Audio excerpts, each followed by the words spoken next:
Chinese students learned that their ancestors organized their own proto-statehood along the Yangtze or Huanghe rivers as early as 4,000 years ago. During this time, many remarkable empires emerged around the world. We could mention the Assyrian, Ottoman, Roman or Persian empires, among others. However, all of them rose only to eventually fall. The Chinese take pride in the fact that despite temporary rises and falls, their empire is the only one that has continued to this day and is growing in strength once again. Yet in the mid-19th century, our perspective would have been different. The European continent, since the time of the first maritime geographical discoveries in the 15th century, began to grow in power at an unprecedented rate. Driven by internal competition among warring kingdoms, the free labor of millions of slaves, and the technological progress of the early stages of the scientific method, Europe gradually expanded its sphere of influence until, in the 19th and 20th centuries, it encompassed the entire world. Under its pressure as a result of the Opium Wars, China under the Qing dynasty also fell.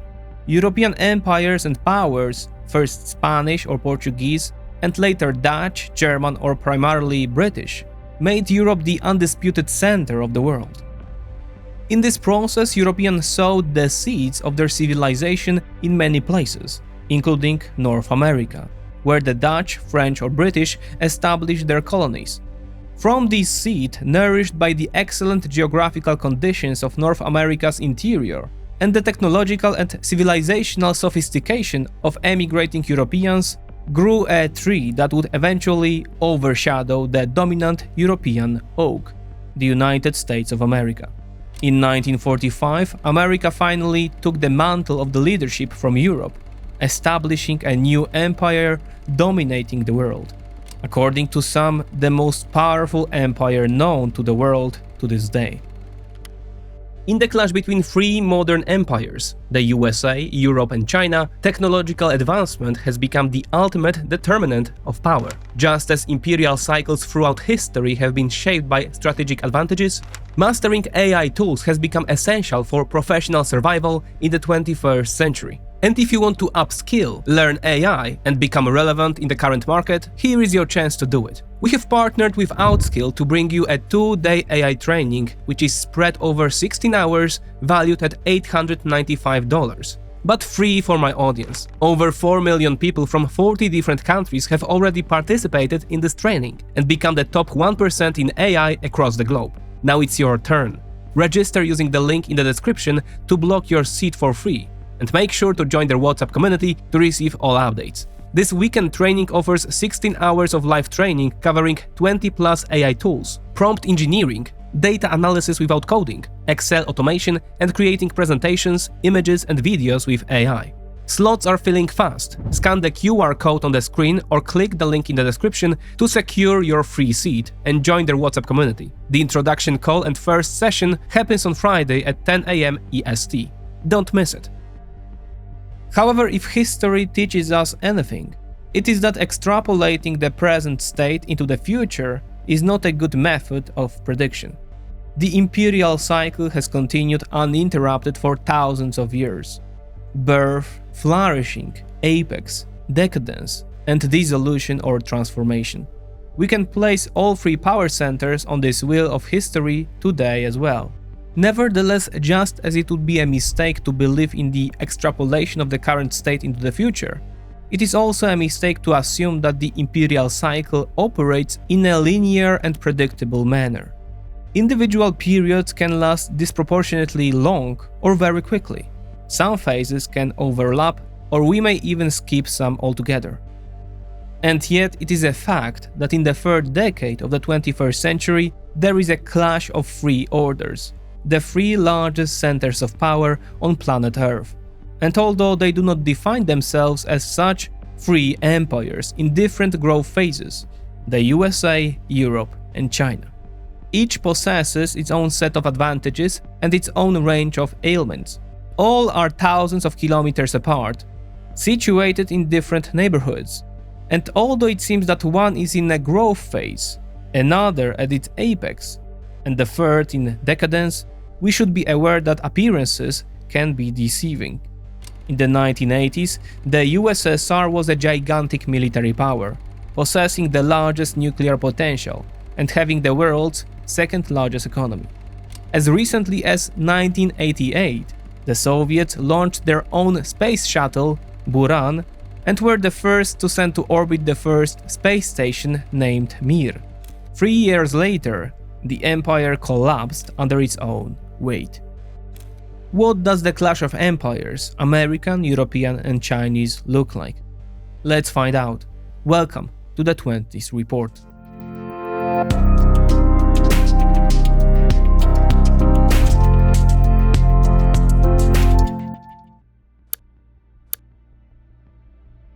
This episode will not be a classic attempt to rank our three protagonists according to aggregate economic, military or technological measures. We will indeed address each of these areas, but the world is so nuanced and interconnected that superficial assessments often prove misleading. Thus, this will be a somewhat subjective narrative and journey through these three most powerful centers of power, at the end of which we may be even more perplexed regarding the final verdict. Let's begin with systematization. The Encyclopedia Britannica defines an empire as a major political unit in which the metropolis or single sovereign authority exercises control over territory of great extent, or a number of territories or peoples through formal annexations or various forms of informal domination. While we have no problem with such a definition in the case of the USA and China, the problem quickly arises with Europe. In theory, Europe has its own centralizing organism, the European Union, yet Brussels' agency over member states is by no means complete. Someone else might say that the real decision-making center is Berlin, due to its economic influence on the continent and diplomatic efforts within the Union. However, despite Europe not fitting the standard definition of an empire, it has many characteristics that in fact make the old continent one. First and foremost, European states agree that they must repel attacks from the two other empires, and thus they consolidate for defensive purposes. Going further, the European Empire, which consists of many distinct nations, another characteristic of an empire, strives for the natural expansion of its order, values, norms, and behaviors. For example, in the form of official enlargement of EU structures, or in the form of economic expansion. Moreover, it is able to defend these norms at its borders, for example in Ukraine, although the scope of involvement is a topic for a separate discussion. Furthermore, this is not merely a territorial border, but a civilizational one, of values and norms to which Ukrainians want to belong. Even when thinking about the power structure, we can dress Europe in imperial garb. Europe lacks a single decision-making center, towering over the rest, but it consists of many smaller and larger centers of power. As a result, we can think of Europe in terms of the 15th century Holy Roman Empire, in which each principality has its electors.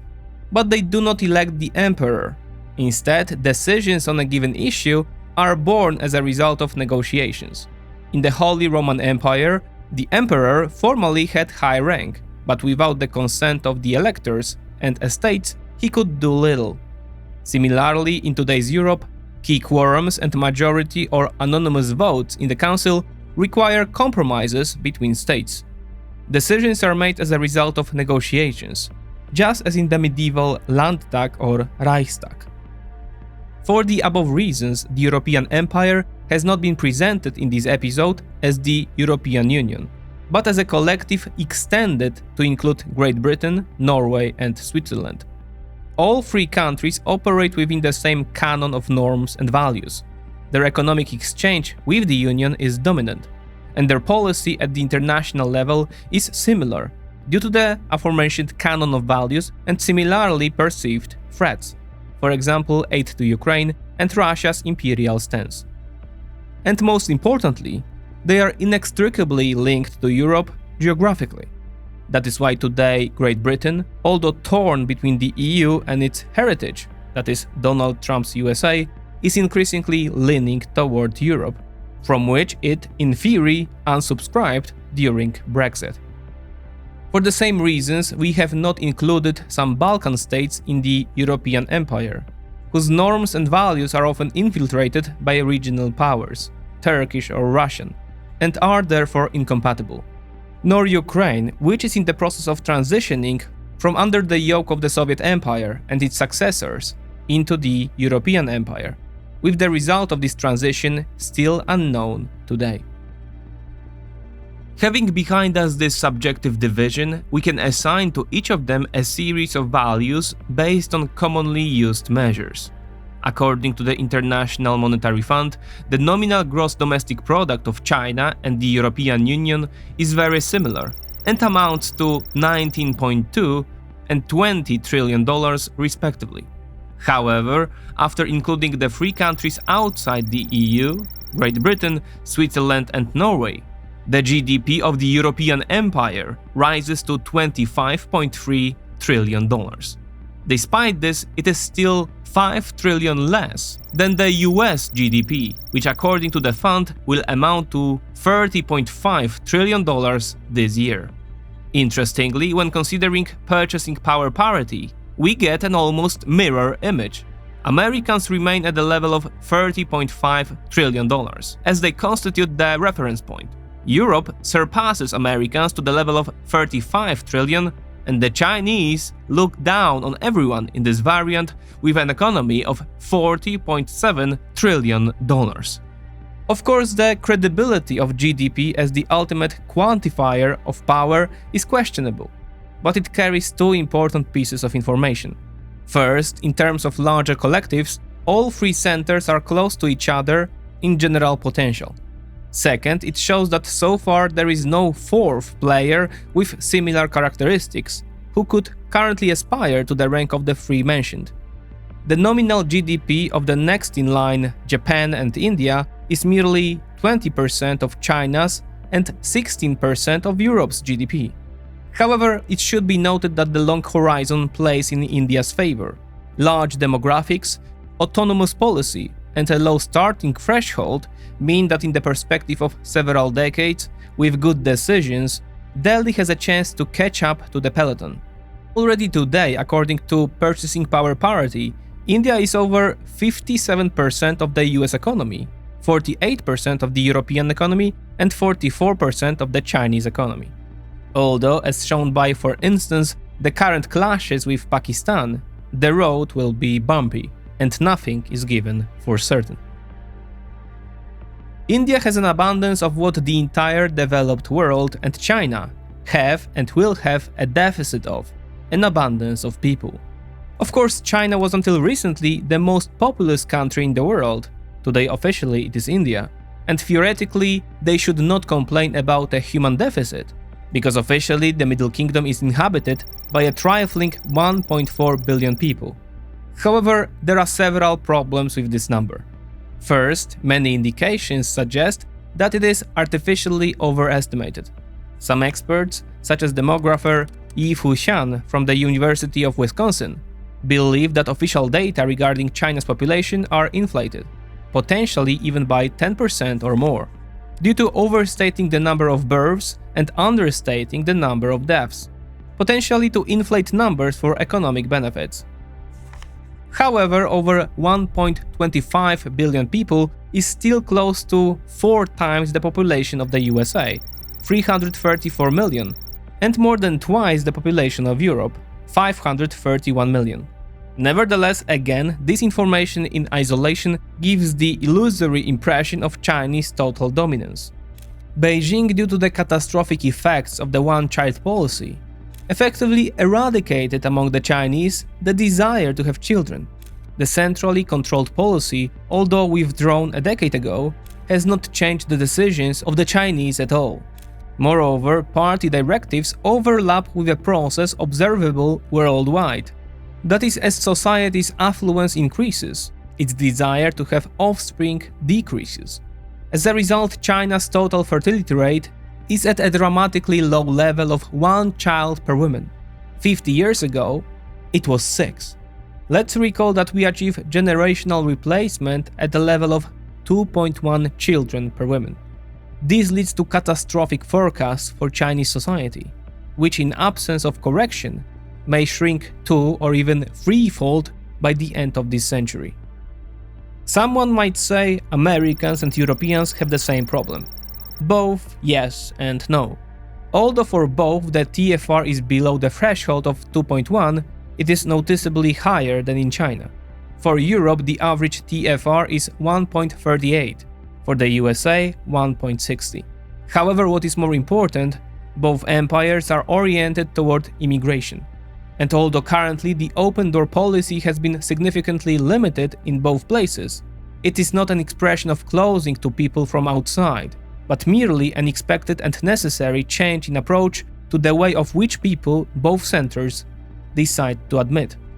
The entry threshold is raised, and America and Europe want to see only, to put it bluntly, quality immigrants, both culturally and economically compatible with the values of the given place.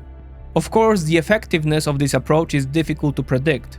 Certainly, it will not be easy, but both America and Europe are unlikely to reduce their societies in the foreseeable future. The same cannot be said about China, which is a culturally closed and hermetic society.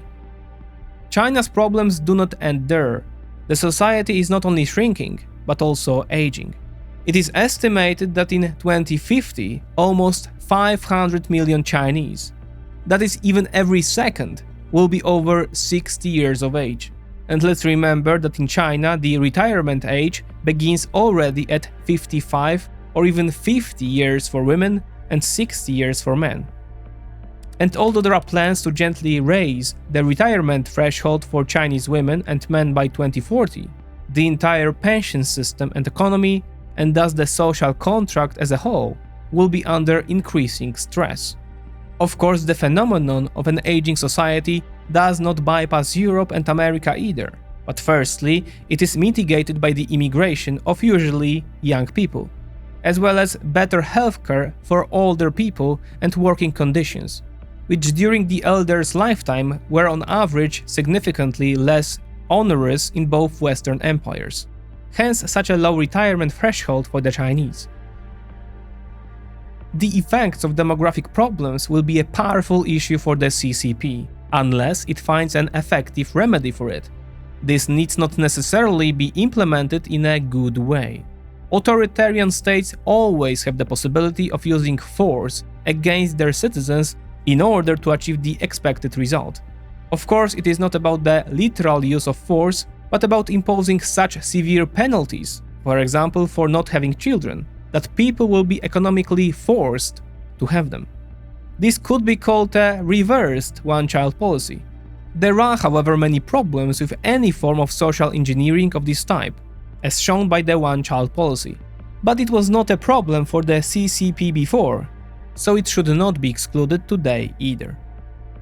If, however, the Chinese do not begin to reverse the disastrous trend, then plummeting demographics may constitute a non-obvious reason for the intensifying collision course that two of three empires are increasingly entering, the USA and China. Why is Europe missing from this equation? The potential kinetic war of contemporary empires is usually analyzed with the exclusion of Europe for a simple reason: the lack of a unified decision-making center. And without it, an empire is unable to wage war in the conventional sense of the word. Although, as we mentioned, Europe is capable of carrying out expansion in other dimensions: economic, cultural, or ideological. Only recent actions of the Donald Trump administration directed at Europe had a clearly offensive character, treating Europe as competition. However, these actions pale in comparison to Trump's America's approach toward China. The April iteration of the trade war has elevated tariff barriers to astronomical levels, and this is merely another stage of the multi-domain escalation that has been ongoing between both powers for at least a decade. The complexity of Sino-American relations is visible on many levels. The trade war initiated in 2018 with the introduction by Trump administration of tariffs on Chinese goods worth $34 billion continues and deepens. Simultaneously, a technological conflict is playing out, in which the United States accuses Beijing of systematic violations of intellectual property. Examples include court cases, such as one from 2020, when the FBI accused Chinese scientists of stealing technology from American universities. The US Department of Commerce created an entity list, on which over 600 Chinese entities were placed, including giants like Huawei or SMIC, effectively cutting them off from American suppliers of advanced semiconductors. Additionally, in October 2022, Washington introduced unprecedented export restrictions, blocking China's access to AI chips and advanced equipment for their production. In the diplomatic strategic domain, the Americans are trying to build a ring of alliances around China, Quad, AUKUS, and many bilateral alliances. China is retaliating with its own initiatives, like Belt and Road. Everything ends in kinetic warfare. The Americans are increasing the presence and number of US Navy patrols in the South China Sea as a demonstration of opposition to China's claims. They constantly exercise with allies, for example maneuvers with the Philippines, Australia or Japan within Quad. They do this fearing a worst-case scenario, a direct attempt to invade Taiwan by China, which has been hanging in the air for at least a decade, and according to Beijing will not disappear until the island becomes an integral part of the People's Republic of China. This is to happen no later than 2049, on the centenary of the CCP. And here we return to the mentioned collision course and demographics. There are many premises that may indicate that it is precisely now that China is in the best position to push through plans whose implementation would require brutal force, and demographics may be a key motivator. Each subsequent year there will be fewer Chinese. Each year the average Chinese will be older. Each year the internal social system will be under increasing pressure. At the same time, there are plenty of indications that the internal model of governance and social contract implemented by the Chinese Communist Party is burning out. The model based on large investments, which are increasingly senseless, flooding the world with exports and artificially suppressing internal demand, is ceasing to fulfill growth functions. If Beijing's GDP growth indicator is breaking down, which is already artificially modeled for propaganda purposes, it shows the state of internal tensions in the Middle Kingdom. But if Xi's China has problems, these problems will not suddenly stifle the momentum in which China has been for 40 years. The problem will potentially spread over the coming decades. The highest authorities in Beijing, taking into account all factors, that is, their own position, which is currently widely recognized as good and may degrade. Second, the chaos in which the country is ruled by Donald Trump.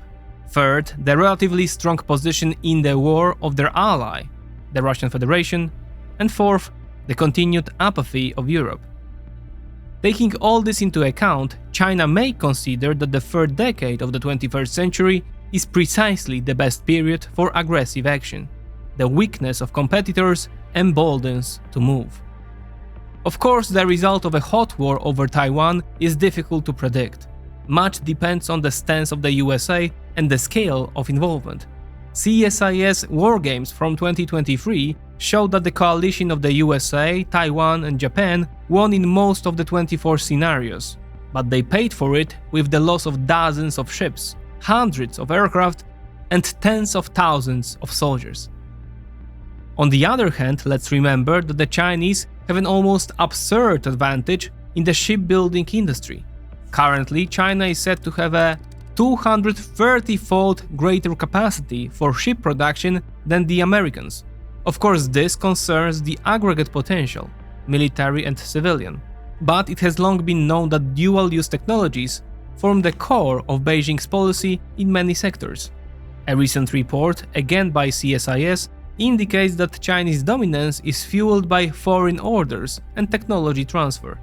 Already by 2030, the Chinese Navy is to have 141 more ships than the US Navy. Yes, the average ship potential is still on the American side, with powerful aircraft carriers at the forefront. However, more and more indicates that in the case of war, great white elephants will have to hide in corners, because already today they are exposed to attacks even from such primitive enemies as Houthi militias.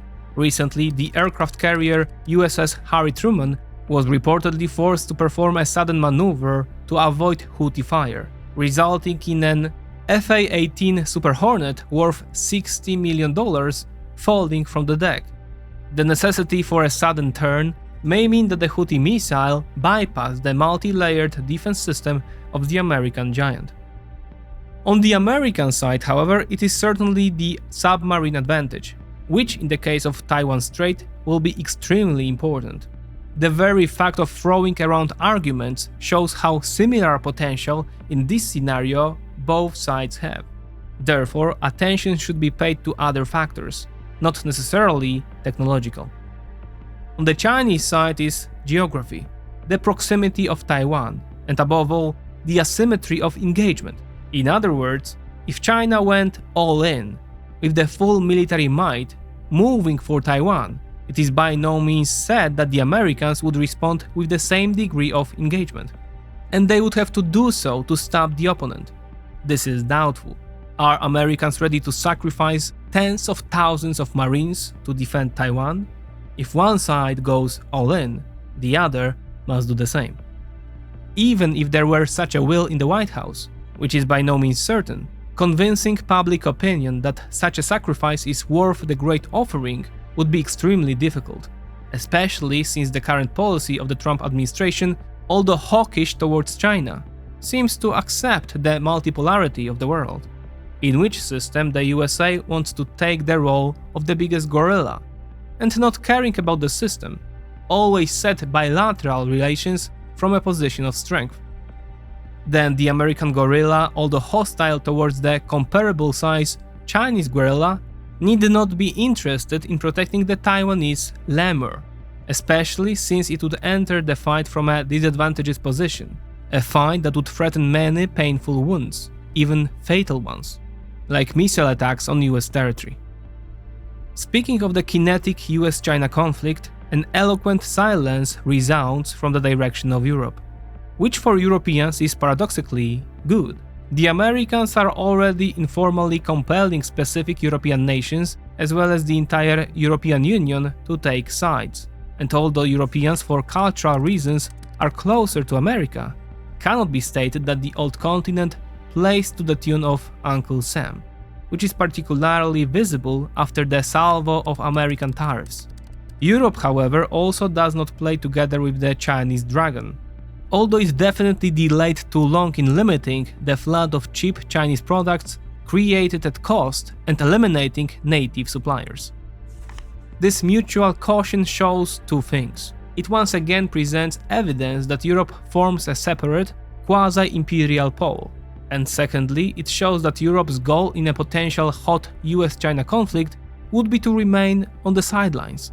Peripherality in such a case is an advantage, not a disadvantage, especially since Europeans would then have to remain on guard of their own borders, because firstly, Europe, apart from single elements of British or French capabilities, does not have blue ocean expeditionary capabilities, and secondly, it is probable that the Russian Federation would want to exploit any major geopolitical commotion, especially if the Americans were fully absorbed by war in Southeast Asia. Such a scenario opens a Pandora's box and constitutes a window of opportunity for many players. Potentially wanting to exploit it could be Ukraine, Iran, Turkey, North Korea, Israel, or India. Many areas on the Russian Limitrov could ignite, thus Moscow might be forced only to defensive or allied action, that is supporting the Chinese People's Liberation Army. Therefore, if Europe plays it well, in other words, prepares well, then the next potential world conflict may bypass it, which in itself would be a great achievement.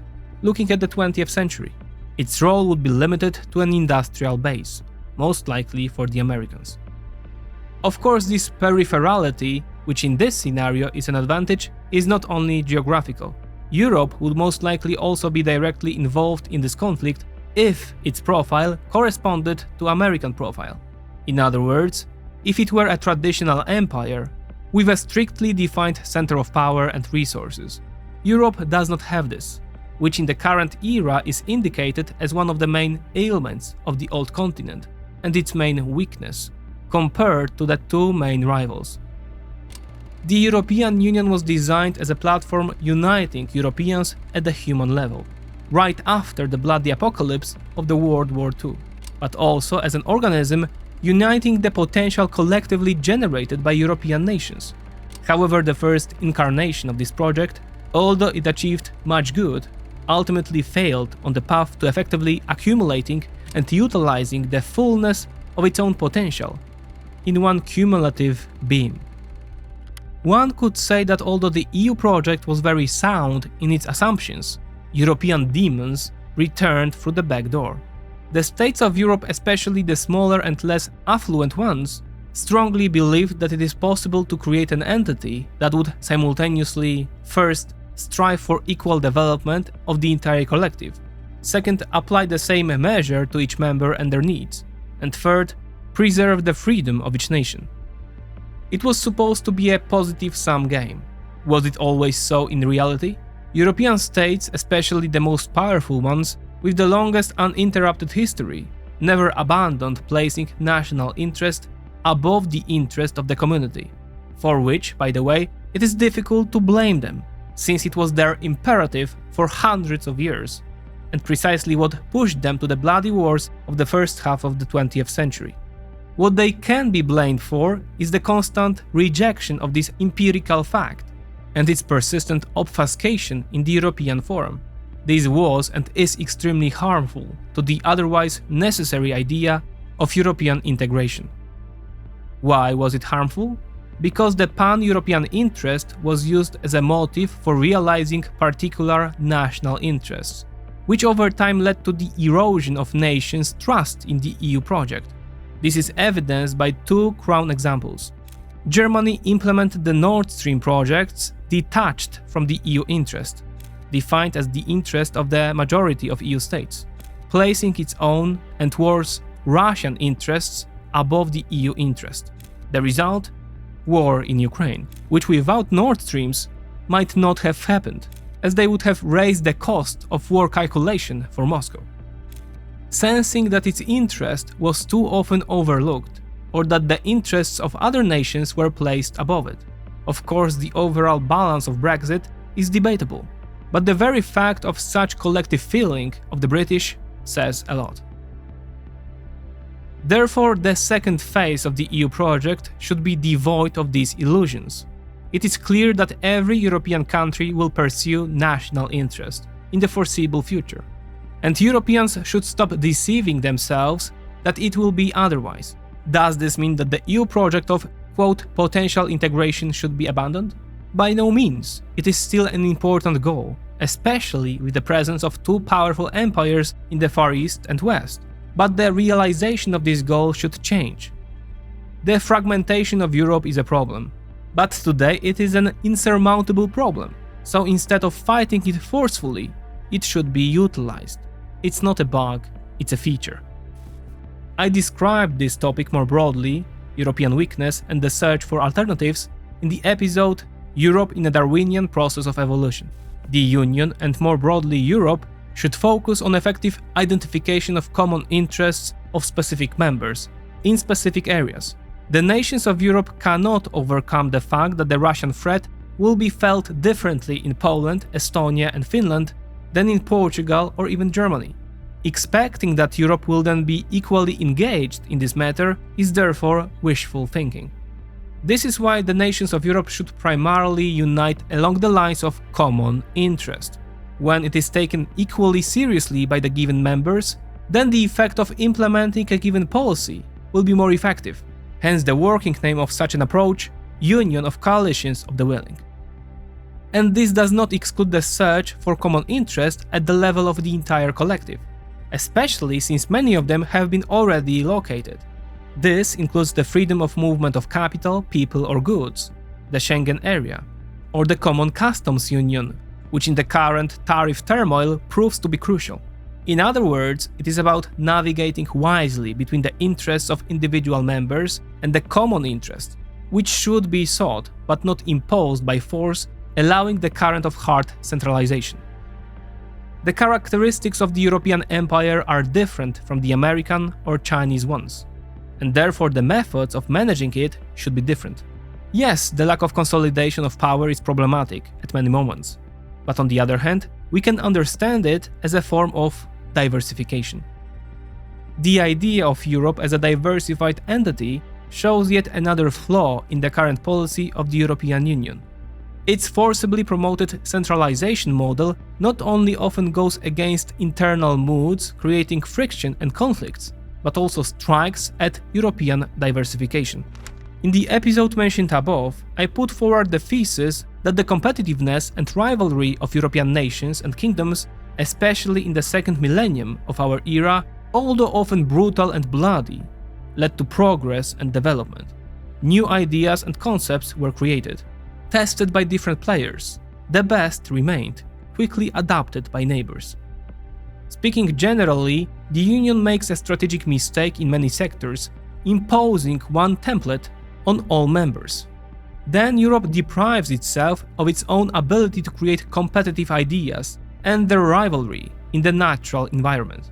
What Brussels should do is supervise the mechanism so that this rivalry is kept under control, i.e. without wars, and to capture the best ideas and encourage, not impose, their implementation. National diversification has yet another advantage. Namely, Europe is not threatened by, for example, a Trump scenario. Because even if a leader with such a profile appears in one place, then A, it concerns only a small part of the whole, and B, it is often balanced by a change in policy in another country, because it acts negatively for the chances of similar candidates in other countries. The last example is the victory of liberals in Canada after Trump's chaotic rule, despite the fact that they were earlier condemned to defeat. Europe thus has greater stabilizing capabilities, which naturally arise from its character. And there is another feature that also contributes to this stabilization: defensiveness. The lack of hard centralization of power means that Europe, geopolitically, must play mainly defensively, not only because of fragmentation, but also its own surroundings. Yes, sometimes this is a problem, but note that empires usually die from the opposite reason: excessive expansion, called by Anglo-Saxons as Imperial overreach. Empires, after a stage of sudden growth, enthused by success and agency, eventually reach for too much, territorially, militarily, expenditure-wise, etc. Control of the empire on the peripheries begins to be questioned, which over time contributes to a sudden collapse. After the reign of Emperor Trajan, who led Rome to its greatest territorial extent, the empire began to suffer from extensive borders to defend, Rhine, Danube, British Isles, excessive military and administrative costs, and growing bureaucracy. In 476, the western part of the Roman Empire fell. Napoleon, on the other hand, after a series of lightning victories, extended his rule from Spain to the borders of Russia.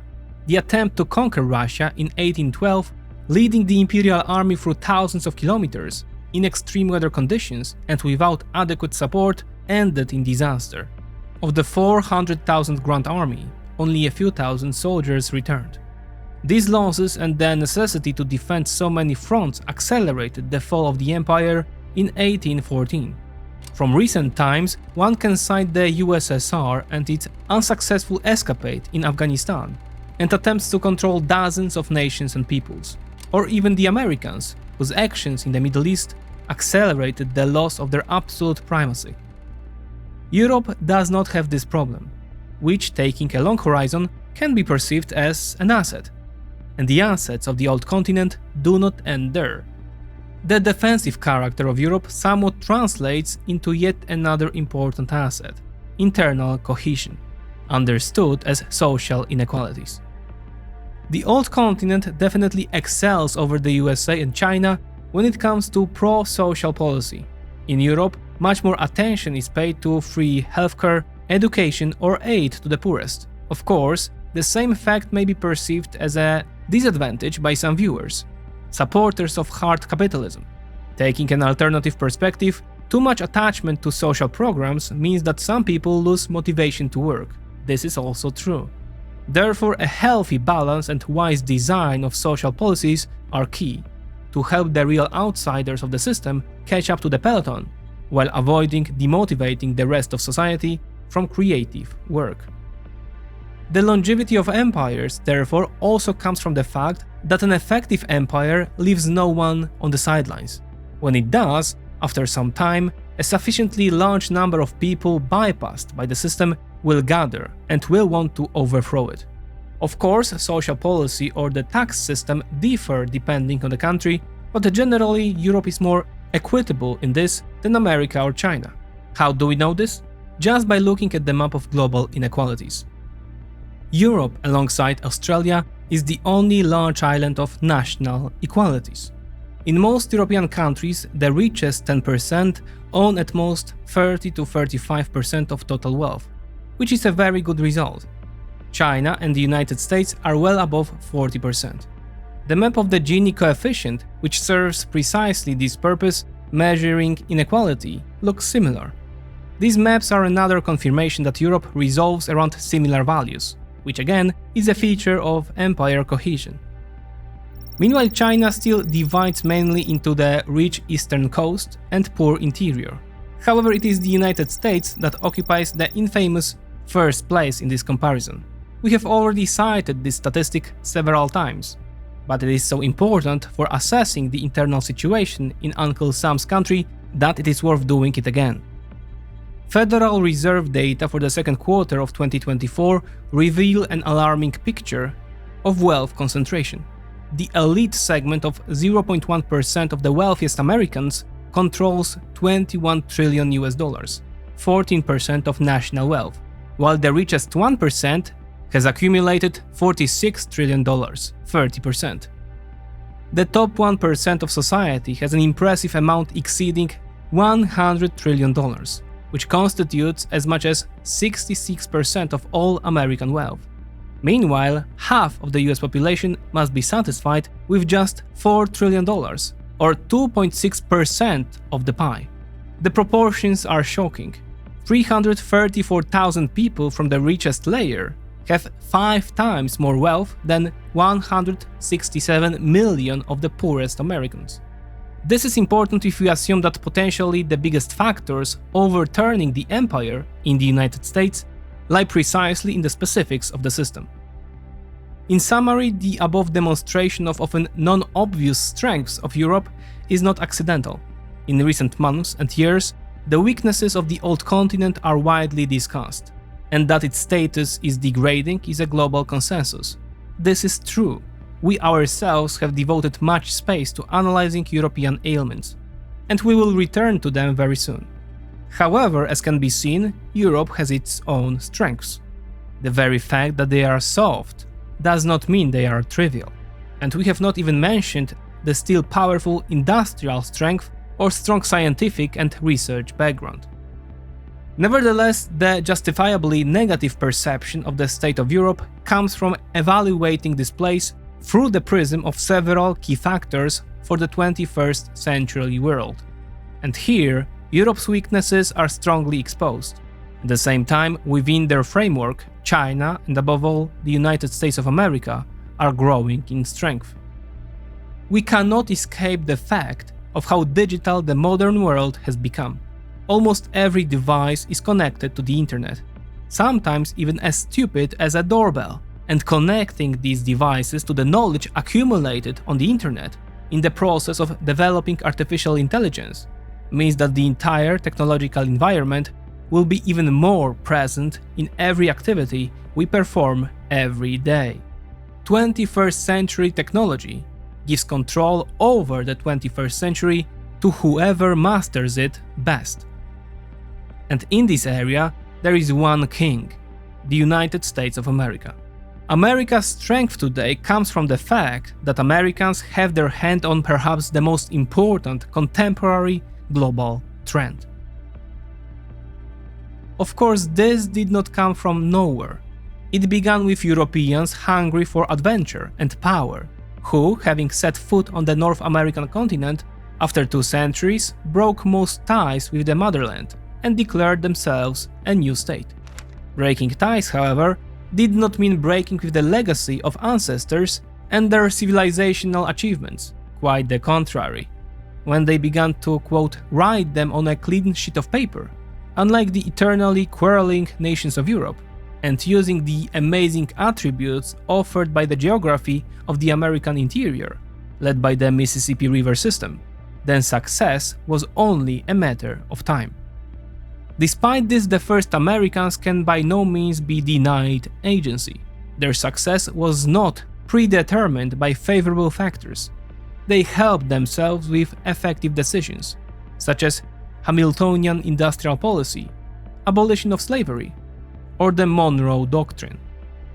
None of these were at all obvious.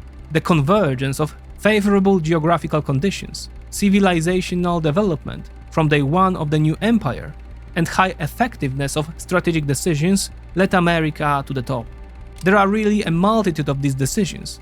The political class in the United States for decades excellently navigated through the labyrinth of difficult choices and often got it right. They were right to bring Nazi scientists to the country. They were right to create the Bretton Woods system. They were right to come out of isolationism and take the palm of primacy in the world. All this meant that the greatest talents came to America, whose work was powered by the strongest capital market, which grew in strength due to the dominant role of the US dollar, which in turn was based on the most powerful military force on planet Earth, which guarded the entire operating system of planet Earth. Given the fact that Americans still largely possess these advantages, and China, though still going up with enthusiasm, is slowly internally slowing down, I would say 7 out of 10 experts would answer that it is America that is in the pole position in this imperial race. And I personally would sign under this verdict. Subjectively, and after an aggregate assessment, it is the Americans who still possess all the key tools, including talent and innovation, raw materials, though they have a problem with rare earth metals, capital, and the power of forceful implementation, that is, military. Trump, however, showed how fragile this order can turn out to be when we do not control the internal situation, or in other words, the aforementioned inequalities. Trump was pushed to power by outsiders of the system. The poorer part of society mostly voted for him. He also had the support of new media barons like Elon Musk or Joe Rogan, who also did not identify with the current social contract in the United States and advocated for change. The Democrats were the status quo option, and it was unanimously rejected. What's more, even now after Trump's absurd moves, the aversion to Democrats remains powerful. They have no idea how to reverse social moods. And these are highly restless. The redistribution of wealth that flows to the United States is extremely uneven, and this, as we know from history, is fuel for revolution. Trump was the first act of a voice of opposition, and as can be seen, it creates space for complete anarchy, not only in the United States, but also in the world that Americans designed. The problem is only deepened by the fact that Trump is an actor who uses this confusion for his own egotistical motives, not for real change. The result is the degradation of the effectiveness of the American establishment, which was the basis of America's success over the last 200 years. This can be seen, for example, in how Washington is lost in defining its own position in the world. Americans do not want to defend the order they created, because it costs, and on the other hand, they want to keep all the fruits it offers. You cannot have your cake and eat it too. The longer the problem of the social contract and unequal distribution is not resolved, the longer the period of inertia of America in determining effective policy will potentially last, and simultaneously the period of erosion of American dominance. All discussions about tariffs, industrial policy, or the role of the dollar are merely derivatives of deeper internal problems. And so we have reached the finale of this story, from which we will now try to distill a synthetic conclusion. According to the most hard metrics, the Americans were and still are the most powerful empire in the world. Technologies, capital markets, talents, military.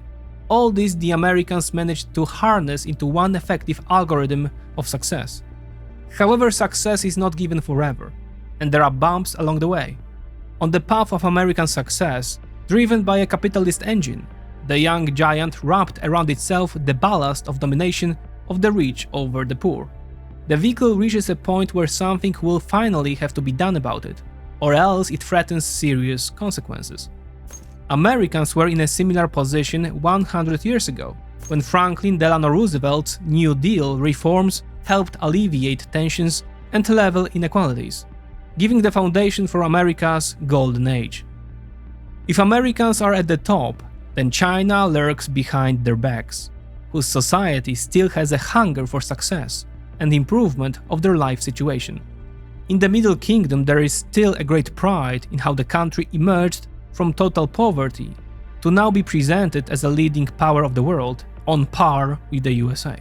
And it is true, China really has many arguments on its side. Technological progress is amazing, infrastructure perhaps the best in the world. Militarily, the Chinese are second only to the Americans. Add to that AI, rare earth metals, electric vehicles, electronics, etc. There are many arguments in favor, but against there is one huge problem: the system itself. China in the last more or less 50 years has been able to excellently combine the advantages of adapting to market impulses, capitalism, and the advantages of central interventions to maintain social control. Adding to this an extremely low base after Mao's Cultural Revolution, we got a rocket that launched the PRC into geopolitical orbit. The problem is that, however, the fuel for this rocket seems to be running out, and Earth's gravity is still felt. And to put it bluntly, the Chinese economic model is ceasing to work. Again, more information can be found in the episode Is Xi's China the New Soviet? And the main reason why it is ceasing to work is the very system of communist China. A free market economy in the long term will always win against a centrally controlled economy. And the Chinese economy is even being controlled more and more, because the main stimuli for its growth are ending. First, investments, bringing an increasingly lower rate of return, or losses. See housing. Second, use of cheap labor. And third, friendly economic environment, accepting excess Chinese exports. Xi Jinping thus wants to maintain China's growth march, but it is becoming more difficult with each day. And adding to that the fact that China is still largely a poor country, which will soon be one of the oldest societies in the world, and even 2-3 times less numerous, then the impressive drone footage from TikTok suddenly makes somewhat less of an impression. China, therefore, paradoxically somewhat resembles Uncle Sam. The desire to maintain the status quo ends in the accumulation of unaddressed problems. Still, they differ from Uncle Sam in that big problems came at an earlier, read less affluent, stage. China is becoming old before becoming rich. Moreover, subjectively, the American problem seems easier to solve than the Chinese one. America is a plutocracy of the rich. In theory, the rich at some point must agree to some redistribution of wealth, because it threatens the loss of all their wealth, for example as a result of war. Meanwhile, China is a partocracy, that is, an authoritarian one-party system in which real power rests in the hands of the party bureaucratic elite of the CCP. And that is much more difficult to divide than material wealth. The number of places in the elite is limited and cannot be artificially increased, increasing threats to question power, and similarly does the lack or too slow pace of development, the beginning of which we are starting to observe. Drawing knowledge only from press headlines, we should place Europe far behind this duo. Its capital markets are fragmented, military capacity dwarfish, it lacks its own energy resources, presence in the sphere of AI and big tech is modest. However, as we have demonstrated in this material, Europe need not be doomed to be devoured. Each of the three great empires has its Achilles heel. In America, it is the uneven distribution of wealth and boiling tensions leading to political anarchy. In China, it is the political system itself, which has a tendency to ignore market signals in order to maintain the currently ruling dynasty. For Europe, theoretically, it is its inherent feature, divisions along nationality lines. It is precisely divisions, not AI, electric cars, or the military, that is the challenge to which the old continent must find an answer, as quickly as possible. I deliberately call it a challenge, not a problem, because it is simply a feature, not a dysfunction, of contemporary Europe. Meanwhile, Europe, like a red-haired girl, constantly dyeing her hair black, tries to fight this problem, while new hair still grows red. The first step to getting out of this stagnation is to accept this fact and adapt European policy to these empirical signals sent by reality. Then one can discern that European divisions can be reformulated into European diversification. Then the new European international contract could be characterized by the implementation of different policies, because, first, each country and society is different and therefore different methods are needed. Second, it gives a chance to test different solutions and development models. Along with everyone accepting by default that European nations pursue their national interest first, European nations with an open mind would seek convergent interests, whether in the framework of coalitions of the willing, for example vis-à-vis Russia, or imperial interests, that is mainly defensive actions against large geopolitical actors, or economic industrial expansion of the European empire. When we look beyond the issue of divisions, a quite neat picture of an egalitarian society, high industrialization, or civilizational legacy appears before us. Speaking of the latter, a common joke refers to Europe as an open-air museum of the world. But again, let's look at it perversely. In an age of AI, humanity will seek authenticity and the genius of human hands. I posit that the entangled European towns, theoretically impractical, will gain even more in the eyes of the human population as a whole. Europe can be not only a tourist destination, but the best place to live, considering the growing possibilities of remote work. Let's compare this to, for example, the soulless, new chasing housing estates. So much for the digression. The general picture is also overlaid with the risk of violent geopolitical upheavals. In the case of Europe, it is the war of Ukraine with Russia. Meanwhile, China and America have their own rivalry, with potentially even more dramatic consequences. Although even today, trade wars hit both players very painfully. To this imperial board, it is worth adding larger and smaller actors whose potential is significant. Asian newer or older tigers, Japan, Korea, Indonesia or Vietnam. Turkey, Arabia or Iran in the Middle East. Russia hanging over Europe. Looking at the US from the south, Mexico and Brazil. Or finally the still untamed Africa. All also add countless factors which, depending on the scenario, may have a positive or negative impact on the prospects of a given pole of power. So far, the environment seems to play in favor of China, high economic exchange, and the USA, lack of natural rivals, and for Europe constitutes a problem, Russia, the Middle East, and migrants. But will it always be so? Certainly not. Therefore, in conclusion, returning to the aforementioned imperial cycle, at first glance one could say that Americans are in the apex phase, the Chinese are in the growth phase, and Europe is in the decadence phase. In the case of America, this means that the things are good, but they will only get worse. But is this certain? If internal problems are effectively tamed, as they were 100 years ago, and the power flowing from AI is effectively adapted, America does not have to give up the palm of primacy at all. I would also not prejudge American departure across the Pacific, i.e. greater isolationism. The matter still remains developmental. In the case of China, the current phase places the Middle Kingdom on an upward trend, and potentially means taking over the palm of primacy.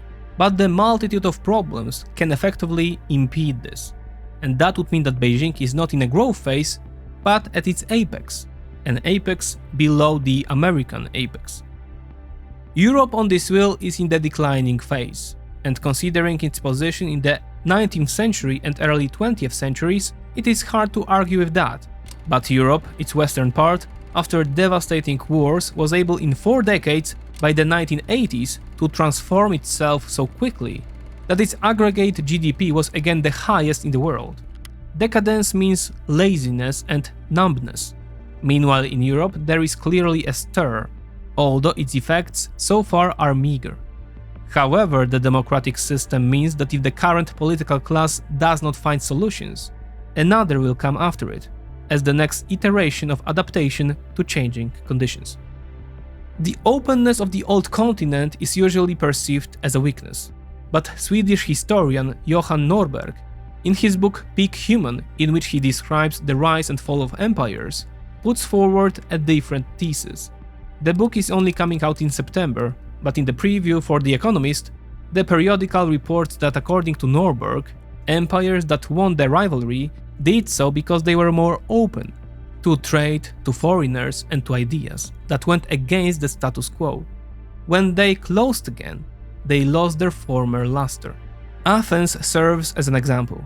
Athens was more than just the cradle of democracy.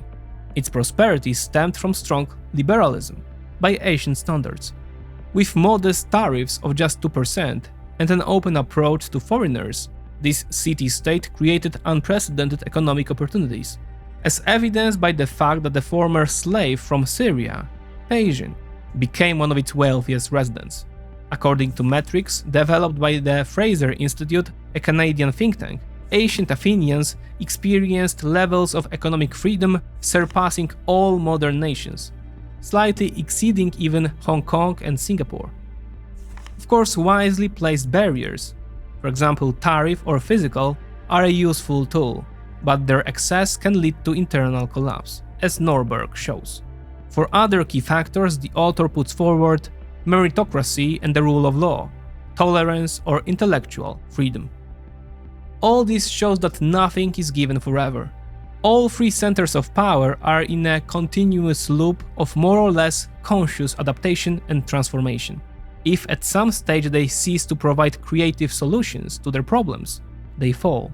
For a while, like for a century or 2, like Qing Dynasty China, or forever, like the Abbasid Empire. But can we, at the end of the day, live in a world where these 3 empires coexist in some balance and harmony? Yes, I think it is inevitable.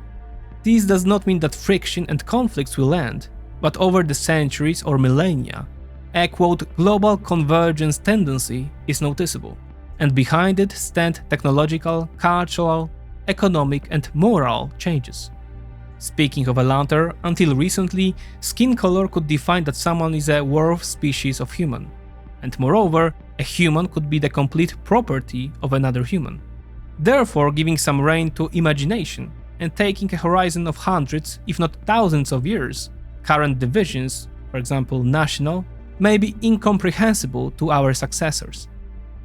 All the more so since effective exploration of space will require a global consensus. And just as European nations were and are somewhat forced to seek ways of understanding and community in the face of joint opportunities and threats, so will all nations of the world be forced to do so, standing in the face of challenges and opportunities posed by the vastness of the universe. And then we may not speak of the American, Chinese or European empire, but of the Earth Empire.